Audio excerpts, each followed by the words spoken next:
পরিস্থিতি যেমনই হোক, যে সত্যিকারে ভালোবাসে সে কখনো ছেড়ে যায় না।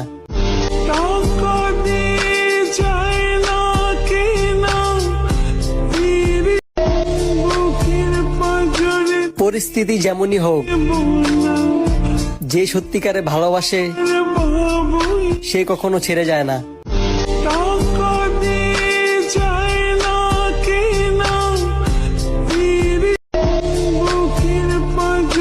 পরিস্থিতি যেমনই হোক, যে সত্যিকারে ভালোবাসে সে কখনো ছেড়ে যায় না।